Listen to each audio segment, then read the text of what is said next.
बड़ा बढ़िया, बड़ा सुंदर। अभी अभी बिरहा आप लोगों ने सुन ली।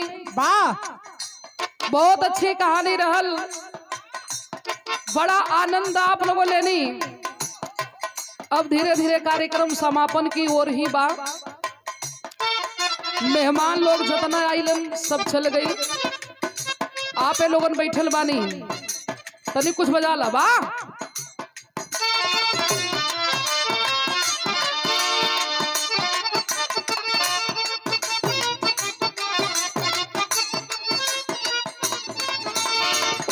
गीत बजावा तड़न। वाह, नई नवेली दुल्ही बिया, वाह, नई नई जाओ ढोलक। नई नई मुलाकात बा, वो कहतिया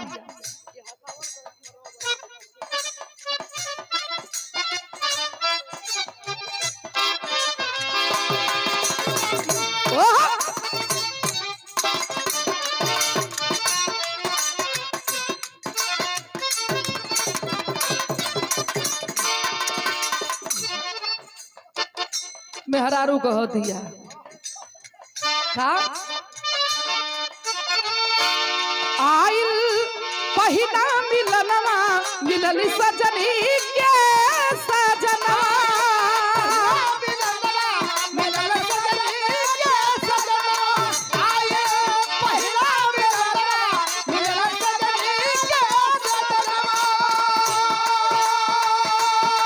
हमार अनया गुलाब नियन खिलल बाबा दनवा।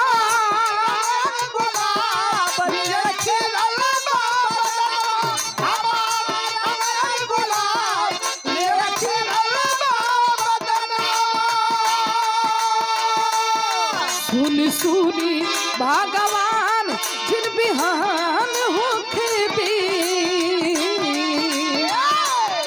सुनी सुनी भगवान जिन बिहान होखे दी।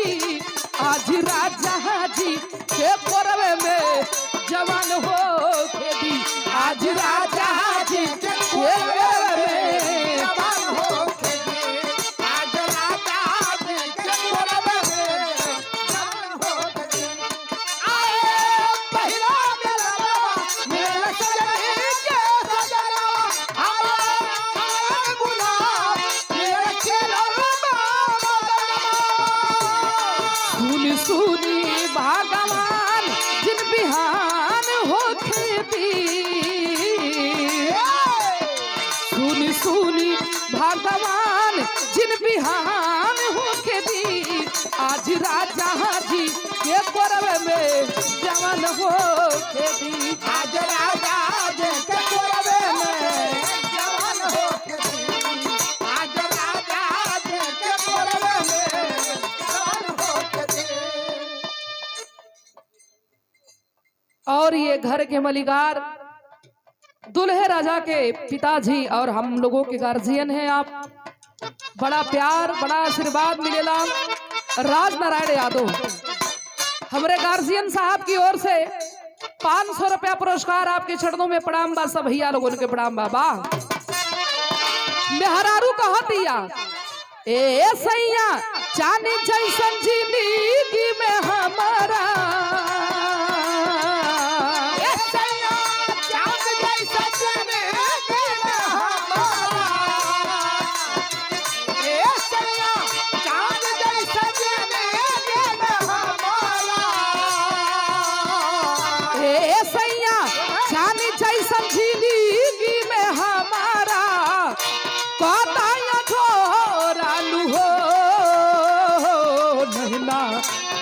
तानी हो रानू हो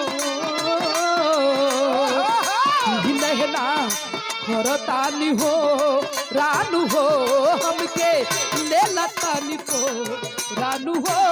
नहना खरतानी हो रानू हो, हमके लेला तानी को रानू हो। खरतानी हो रानू हो, लेला तानी को रानू हो।